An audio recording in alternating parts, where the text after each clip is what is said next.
ඉක්මනට ෆ්ලවර් ප්‍රිසර්වේෂන්ස් ටික කරලා ඉවර කරන්න මම ක්‍රමයක් හොයාගත්තා. ඉතින් අපි බලමු මේ ටික අන්මෝල් කරන ගමන් ඒ ක්‍රමය මොකක්ද කියලා. ඉතින් මෙන්න මේ වගේ නිර්මාණ හදද්දී අපි අන්මෝල් කරලා ඊට පස්සේ තමයි টොප් කෝට් එක දාගන්නේ වටේට ගම් ටිකක් ඇප්ලයි කරලා ඊට පස්සේ අපි টොප් කෝට් එක දාන්නේ print එක දාලා টොප් කෝට් එක දානවා. ඉතින් අර වටේ ගම් ගානේ වැඩේට ඇත්තටම කිව්වොත් ලොකු කාලයක් යනවා. ඒ ටික වීරින්නකන් ඉන්න ඕන. ඉතින් මම මෙදා පාර මෝල්ඩ් එක ඇතුළේදීම ඒ වැඩ ටික ඉවර කරගත්තා. බලන්නකෝ. ඉතින් මේවයි අඩුපාඩු තියෙනවා. ඒවා හදනවා අපි. තව චූටි ලස්සන නිර්මාණයක් පෙන්නන්න. මේකේ මහත මෙන්න මේ විදියයි.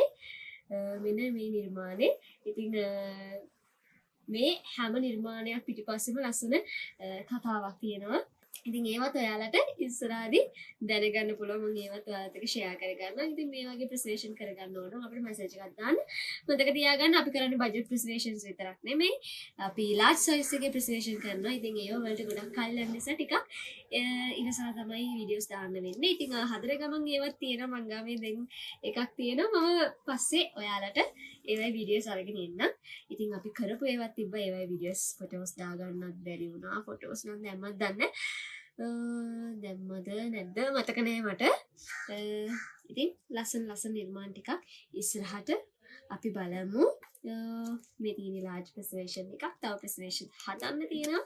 ඉතින් ඒවත් ඔයාලට අපි කරගන්න පුළුවන්.